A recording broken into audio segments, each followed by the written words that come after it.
ओम शांति। 20 नवंबर 2025 की मुरली है। मुख्य रूप से बाबा ने कहा, बाप जब नई सृष्टि रचते हैं तब तुम बच्चे उनके मददगार बनते हो, अपना सब कुछ उनके कार्य में सफल करते हो। इसलिए बाप उसके रिटर्न में 21 जन्मों के लिए तुम्हें अखूट खजानों में ऐसा वजन करते हैं जो कभी धन भी नहीं खूटता, दुख भी नहीं आता, अकाल मृत्यु भी नहीं होती। आगे कहा, इन आँखों से शरीर सहित जो दिखाई देता है यह सब भस्म हो जाना है।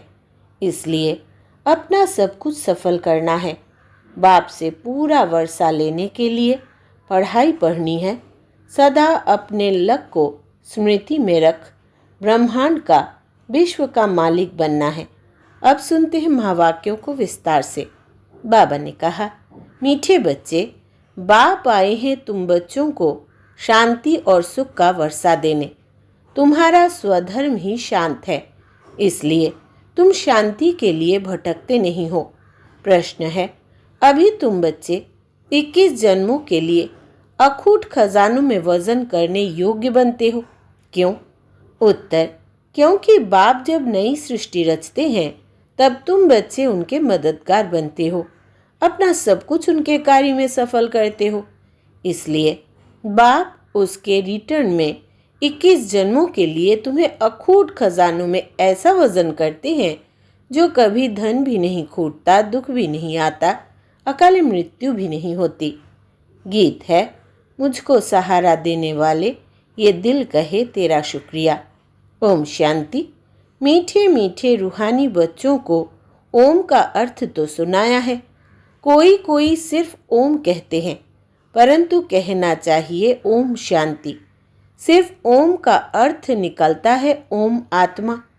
ओम शांति का अर्थ है मैं आत्मा शांत स्वरूप हूँ। हम आत्मा है, यह हमारा शरीर है। पहले है आत्मा, पीछे है शरीर। आत्मा शांत स्वरूप है, उनका निवास स्थान है शांति धाम। बाकी कोई जंगल में जाने से सच्ची शांति नहीं मिलती है।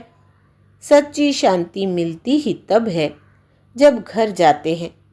दूसरा, शांति चाहते हैं जहाँ अशांति है। यह अशांति का दुख धाम विनाश हो जाएगा, फिर शांति हो जाएगी।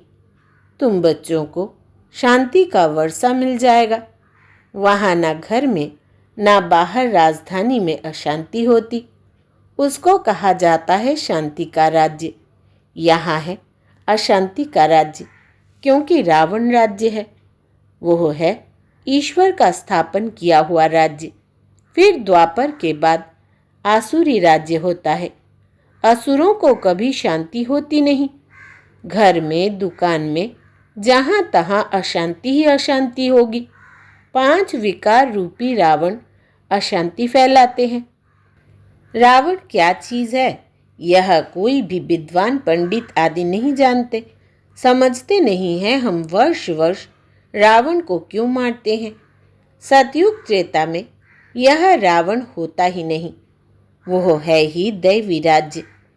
ईश्वर बाबा दैवी राज्य की स्थापना करते हैं तुम्हारे द्वारा, अकेले तो नहीं करते हैं। तुम मीठे मीठे बच्चे ईश्वर के मददगार हो। आगे थे रावण के मददगार, अब ईश्वर आकर सर्व की सद्गति कर रहे हैं। पवित्रता, सुख शांति की स्थापना करते हैं। तुम बच्चों को ज्ञान का अब तीसरा नेत्र मिला है। सतयुग त्रेता में दुख की बात नहीं, कोई गाली आदि नहीं देते, गंध नहीं खाते। यहाँ तो देखो गंध कितना खाते हैं। दिखाते हैं श्री कृष्ण को गौएं बहुत प्यारी लगती थी। ऐसे नहीं कि श्री कृष्ण कोई ग्वाला था, गौ की पालना करते थे। नहीं, वहाँ की गौ और यहाँ की गौ में बहुत बहुत फर्क है। वहाँ की गाय सतो प्रधान बहुत सुंदर होती है। जैसे सुंदर देवताएं वैसे गायें। देखने से ही दिल खुश हो जाए। वो है ही स्वर्ग, यह है नर्क। सभी स्वर्ग को याद करते हैं। स्वर्ग और नर्क में रात दिन का फर्क है। रात होती है अंधियारी, दिन में है सोजरा। ब्रह्मा का दिन गोया ब्राह्मणों का भी दिन हो जाता। पहले तुम भी घोर अंधियारी रात में थे। इस समय भक्ति का कितना जोर है। महात्मा आदि को सोने में वजन करते रहते, क्योंकि शास्त्रों के बहुत विद्वान है। उन्हों का प्रभाव इतना क्यों है, यह भी बाबा ने समझाया है। झाड़ में नए नए पत्ते निकलते हैं तो सतो प्रधान है। ऊपर से नई सोल आएगी तो जरूर उनका प्रभाव होगा ना, अल्पकाल के लिए। सोने अथवा हीरो में वजन करते हैं, परंतु यह तो सब खलास हो जाने हैं। मनुष्यों के पास कितने लाखों के मकान हैं। समझते हैं हम तो बहुत साहूकार हैं। तुम बच्चे जानते हो, यह साहूकारी बाकी थोड़े समय के लिए है। यह सब मिट्टी में मिल जाएंगे, किनकी दबी रही धूल में। बाप स्वर्ग की स्थापना करते हैं, उसमें जो लगाते हैं उन्हों को 21 जन्मों के लिए हीरे जवाहरों के महल मिलेंगे। यहाँ तो एक जन्म के लिए मिलता है, वहाँ तुम्हारा 21 जन्म चलेगा। इन आँखों से जो कुछ देखते हो, शरीर सहित सब भस्म हो जाना है। तुम बच्चों को दिव्य दृष्टि द्वारा साक्षात्कार भी होता है। विनाश होगा, फिर इन लक्ष्मी नारायण का राज्य होगा। तुम जानते हो, हम अपना राज्य भाग्य फिर से स्थापन कर रहे हैं। 21 पीढ़ी राज्य किया, फिर रावण का राज्य चला, अब फिर बाप आया है। भक्ति मार्ग में सब बाप को ही याद करते हैं। गायन भी है, दुख में सिमरन सब करे। बाप सुख का वर्षा देते हैं, फिर याद करने की दरकार नहीं रहती। तो माता पिता अब यह तो माँ बाप होंगे अपने बच्चों के। यह है पारलौकिक माता पिता की बात। अभी तुम यह लक्ष्मी नारायण बनने के लिए पढ़ते हो। स्कूल में बच्चे अच्छा पास होते हैं तो फिर टीचर को इनाम देते हैं। अब तुम उनको क्या इनाम देंगे? तुम तो उनको अपना बच्चा बना लेते हो, जादूगरी से दिखलाते हैं। श्री कृष्ण के मुख में माँ ने देखा मक्खन का गोला। अब श्री कृष्ण ने तो जन्म लिया सतयुग में, वो तो मक्खन आदि नहीं खाएंगे। वो तो है विश्व का मालिक। तो यह किस समय की बात है? यह है अभी संगम की बात। तुम जानते हो, हम यह शरीर छोड़ बच्चा जाए बनेंगे, विश्व का मालिक बनेंगे। दोनों क्रिश्चियन आपस में लड़ते हैं और मक्खन मिलता है तुम बच्चों को। राजाई मिलती है ना, जैसे वो लोग भारत को लड़ाकर मक्खन खुद खा गए। क्रिश्चियन की राजधानी पौन हिस्से में थी, पीछे आहिस्ते आहिस्ते छूटती गई है। सारी विश्व पर सिवाय तुम्हारे कोई राज्य कर ना सके। तुम अभी ईश्वरीय संतान बने हो। अभी तुम ब्रह्मांड के मालिक और विश्व के मालिक बनते हो। विश्व में ब्रह्मांड नहीं आया, सूक्ष्म वतन में भी राजाई नहीं है। सतयुग त्रेता यह चक्र यहाँ स्थूल वतन में होता है। ध्यान में आत्मा कहा जाती नहीं। आत्मा निकल जाए तो शरीर खत्म हो जाए। यह सब है साक्षात्कार। रिद्धि सिद्धि द्वारा ऐसे भी साक्षात्कार होते हैं जो यहाँ बैठे विलायत की पार्लियामेंट आदि देख सकते हैं। बाबा के हाथ में फिर है दिव्य दृष्टि की चाबी। तुम यहाँ बैठे लंदन देख सकते हो। औजार आदि कुछ नहीं जो खरीद करना पड़े। ड्रामा अनुसार उस समय पर वो साक्षात्कार होता है जो ड्रामा में पहले से ही नूंद है। जैसे दिखाते हैं भगवान ने अर्जुन को साक्षात्कार कराया, ड्रामा अनुसार उनको साक्षात्कार होना था। यह भी नूंद है, कोई की बढ़ाई नहीं है। यह सब ड्रामा अनुसार होता है। श्री कृष्ण विश्व का प्रिंस बनता है। गोया मक्खन मिलता है। यह भी कोई जानते नहीं कि विश्व किसको, ब्रह्मांड किसको कहा जाता है। ब्रह्मांड में तुम आत्माएं निवास करती हो। सूक्ष्म वतन में आना जाना, साक्षात्कार आदि इस समय होता है। फिर 5000 वर्ष सूक्ष्म वतन का नाम नहीं होता। कहा जाता है ब्रह्मा देवताय नमः, फिर कहते हैं शिव परमात्माय नमः। तो सबसे ऊंच हो गया ना। उनको कहा जाता है भगवान। वो देवताएं हैं मनुष्य, परंतु दैवी गुण वाले हैं। बाकी 4-8 भुजा वाले मनुष्य होते नहीं। वहाँ भी 2 भुजा वाले ही मनुष्य होते हैं, परंतु संपूर्ण पवित्र। अपवित्रता की बात नहीं। अकाल मृत्यु कभी होती नहीं। तो तुम बच्चों को बहुत खुशी रहनी चाहिए। हम आत्मा इस शरीर द्वारा बाबा को तो देखे। देखने में तो शरीर आता है, परमात्मा अथवा आत्मा को तो देख नहीं सकते। आत्मा और परमात्मा को जानना होता है। देखने लिए फिर दिव्य दृष्टि मिलती है, और सब चीजें दिव्य दृष्टि से बड़ी देखने में आएगी। राजधानी बड़ी देखने में आएगी। आत्मा तो है ही बिंदी। बिंदी को देखने से तुम कुछ भी नहीं समझेंगे। आत्मा तो बहुत महीन है। बहुत डॉक्टर्स आदि ने कोशिश की है आत्मा को पकड़ने की, परंतु किसको पता नहीं पड़ता। वो लोग तो सोने हीरो में वजन करते हैं। तुम जन्म जन्मांतर पदमपति बनते हो। तुम्हारा बाहर का शो जरा भी नहीं। साधारण रीति इस रथ में बैठ पढ़ाते हैं। उनका नाम है भागीरथ। यह है पतित पुराना रथ, जिसमें बाप आकर ऊंचते ऊंच सर्विस करते हैं। बाप कहते हैं मुझे तो अपना शरीर है नहीं। मैं जो ज्ञान का सागर, प्रेम का सागर हूँ, तो तुमको वर्षा कैसे दूँ? ऊपर से तो नहीं दूंगा।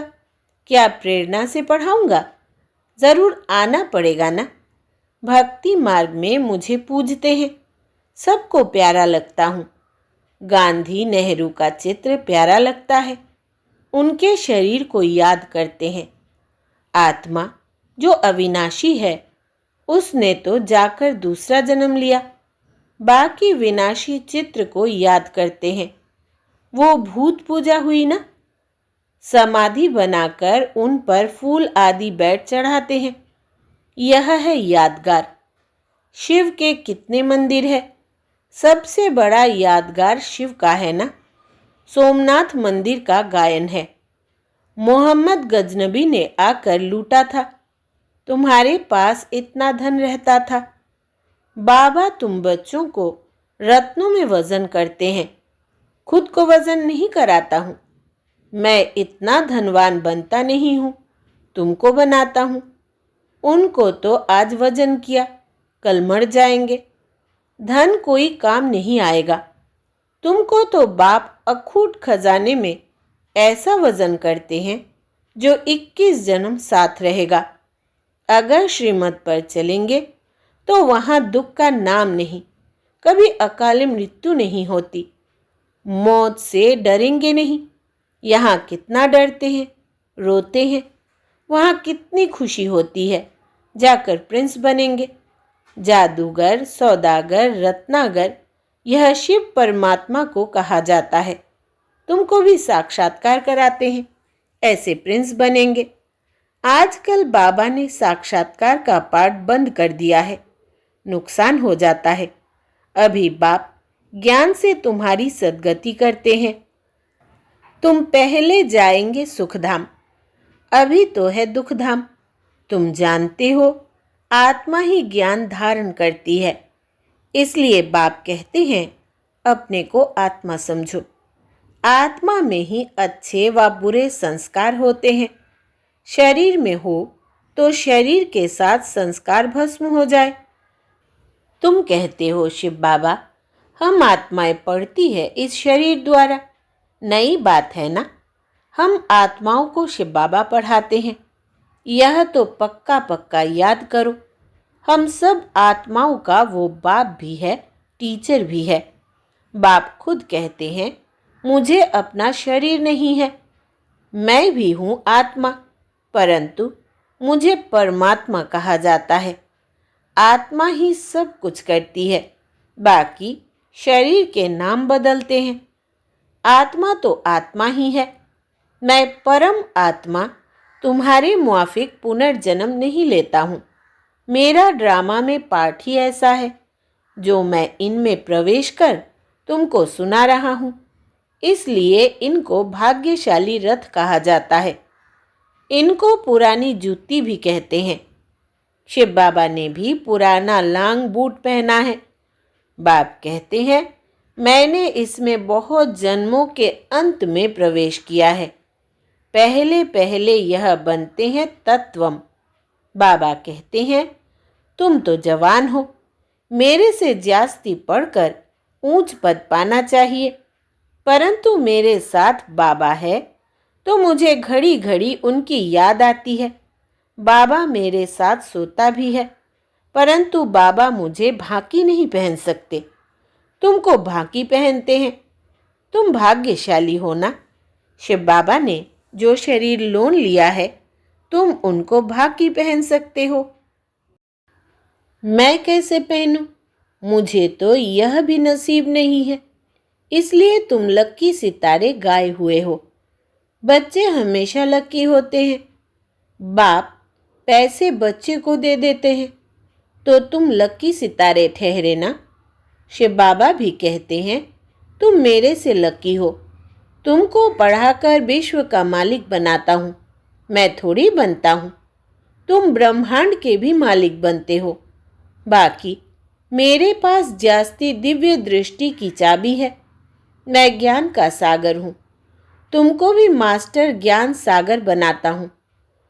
तुम इस सारे चक्र को जान चक्रवर्ती महाराजा महारानी बनते हो, मैं थोड़ी बनता हूँ।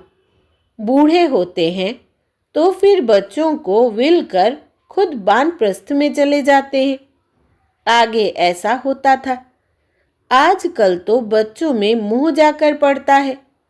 पारलौकिक बाप कहते हैं, मैं इनमें प्रवेश कर तुम बच्चों को कांटों से फूल विश्व का मालिक बनाए, आधा कल्प के लिए सदा सुखी बनाए।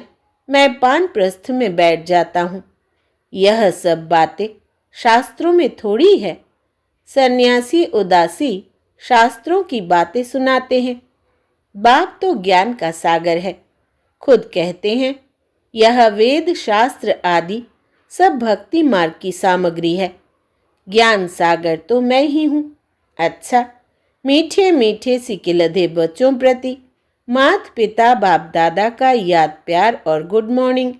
रूहानी बाप की रूहानी बच्चों को नमस्ते, और हम रूहानी बच्चों की रूहानी माता पिता बाप दादा को याद प्यार, गुड मॉर्निंग और नमस्ते बाबा नमस्ते। धारणा के लिए मुख्य सार। पहला, इन आँखों से शरीर सहित जो दिखाई देता है यह सब भस्म हो जाना है, इसलिए अपना सब कुछ सफल करना है। दूसरा, बाप से पूरा वर्षा लेने के लिए पढ़ाई पढ़नी है। सदा अपने लक को स्मृति में रख ब्रह्मांड व विश्व का मालिक बनना है। वरदान है आज का, वह ड्रामा वह की स्मृति से अनेकों की सेवा करने वाले सदा खुशनुमा भव। विस्तार है, इस ड्रामा की कोई भी सीन देखते हुए वह ड्रामा वह की स्मृति रहे तो कभी भी घबराएंगे नहीं, क्योंकि ड्रामा का ज्ञान मिला कि वर्तमान समय कल्याणकारी युग है। इसमें जो भी दृश्य सामने आता है उसमें कल्याण भरा हुआ है। वर्तमान में कल्याण दिखाई ना भी दे, लेकिन भविष्य में समाया हुआ कल्याण प्रत्यक्ष हो जाएगा, तो वह ड्रामा वहाँ की स्मृति से सदा खुशनुमा रहेंगे। पुरुषार्थ में कभी भी उदासी नहीं आएगी। स्वतः ही आप द्वारा अनेकों की सेवा होती रहेगी। स्लोगन है, शांति की शक्ति ही मनसा सेवा का सहज साधन है। जहाँ शांति की शक्ति है वहाँ संतुष्टता है। शांति की शक्ति ही मनसा सेवा का सहज साधन है। जहाँ शांति की शक्ति है वहाँ संतुष्टता है। अव्यक्त इशारे, अशरीरी व विदेही स्थिति का अभ्यास बढ़ाओ। जितना अव्यक्त लाइट रूप में स्थित होंगे उतना शरीर से परे का अभ्यास होने के कारण यदि 2-4 मिनट भी अशरीरी बन जाएंगे तो मानो जैसे कि 4 घंटे का आराम कर लिया। ऐसा समय आएगा जो नींद के बजाय 4-5 मिनट अशरीरी बन जाएंगे और शरीर को आराम मिल जाएगा। लाइट स्वरूप के स्मृति को मजबूत करने से हिसाब किताब चुकतू करने में भी लाइट रूप हो जाएंगे। अच्छा, ओम शांति।